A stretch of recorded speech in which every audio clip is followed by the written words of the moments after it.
All right, Bryce Koon here from Go 24/7, obviously joined by Glen West, where LSU falls 45-24 against the Seminoles here in Orlando at Camping World Stadium. Glen, we just got done hearing from Brian Kelly, but just kind of your thoughts overall. I mean, this was a disappointing effort, and really in that second half. Yeah, I mean, I think everybody who's covered this team, watched this team this offseason, pretty much feels the same way right now. They all have egg on their face. I mean, this was not the team that we had seen, not the team that we were told about, not the team that I think a lot of people expected to see out there today. And you look at this thing and it's 17-14 at half. LSU's playing extremely well, or I wouldn't say extremely well. They're playing well. Their offense is moving the ball down the field with relative ease. Looks like this is going to be a pretty high-scoring game, and it turned out to be a high-scoring game, but just not the way that LSU hoped it would. So.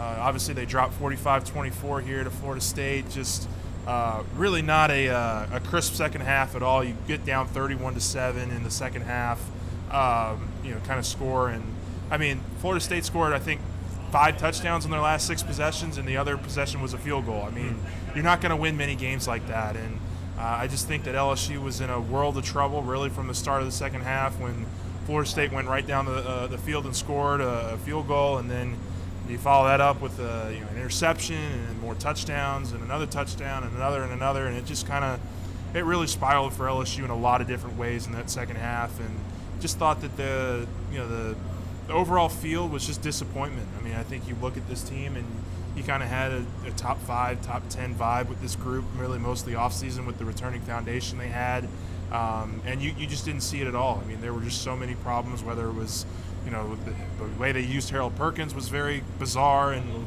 not really sure why he wasn't, rushing the passer a little bit more. I mean, you could certainly make the argument here that, when they were trying to bring him off the edge, Florida State was making sure it was a quick hitter to try to get him out of his comfort zone at rushing the passer. But, I mean, running game was in shambles. The secondary just had no shot against these elite receivers for Florida State. And then the second half offense was just abysmal. It really was not good at all at any phase. Brian Kelly owned up to it. Jaden Daniels owned up to it post-game. But at the end of the day, you're still left with a very disappointing result. A lot of people with eggs on their face. Yeah, you mentioned a lot of people with eggs on their face. We also spoke with Jaden Daniels, and, we offered the questions of, what did he see defensively? And I think one thing we got to give Florida State credit. I mean, this is a very, very good football team that, look, Glenn, I know it's week 1. I'd be very surprised to see this team not in the conversation when it comes into December and that playoff race. But, this is game 1. If there's one positive takeaway, LSU can build off of this. Wanted to get your thoughts on the comments that Brian Kelly said. It's not the team that we thought we were coming out of fall camp. You and I watched that team. We felt good about it. Wake-up call here tonight.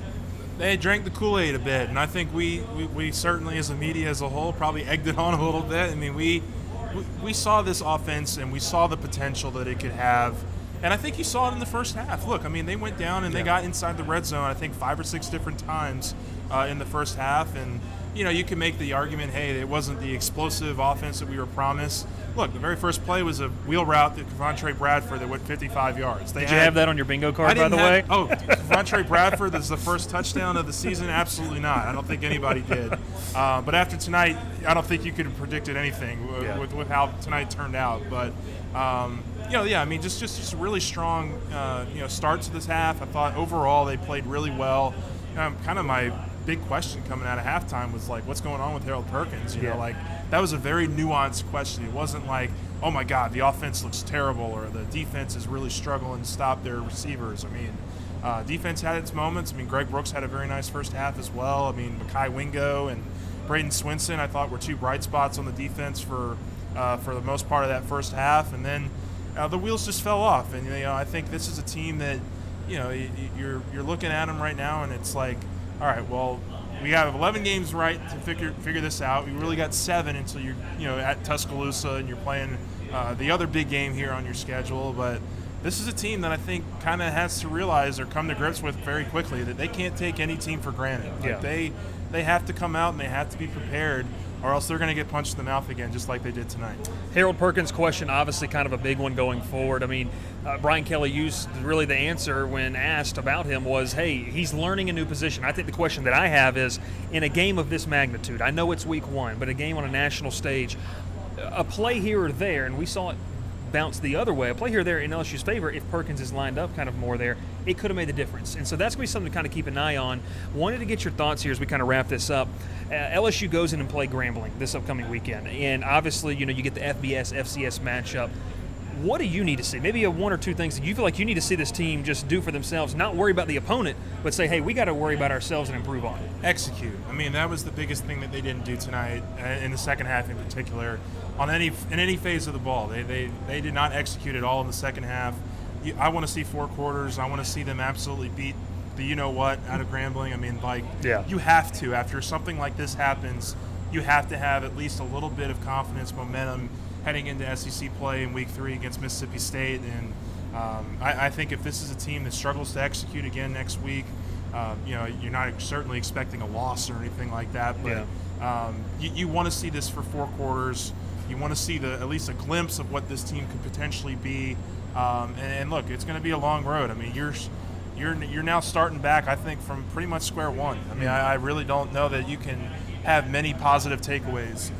And it's just really, really disappointing way to start the season overall. But you got 11 games now to figure it out. Try to see if you can't get yourself back into the conversation, kind of like you did last year. You got yourself back into the conversation. They've been here before. A lot of these players have kind of been through an SEC schedule. Hopefully that will help them in the long run. But no doubt this was an eye-opening, jarring kind of fall apart here that I don't think many people expected. We didn't expect it for sure.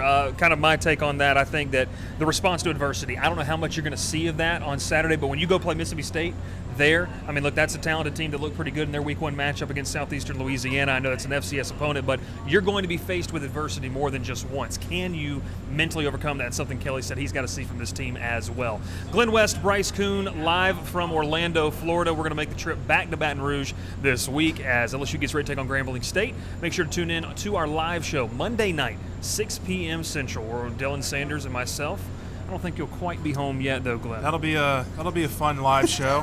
Fun live show. We're going to take your comments, take your concerns, and react to those. I'm glad I'll be on a plane while you guys are answering those questions. Hopefully your flight does not have the Wi-Fi to have to watch that one. But, hey, we appreciate you. Make sure to subscribe to the channel and check us out over at Go247.com.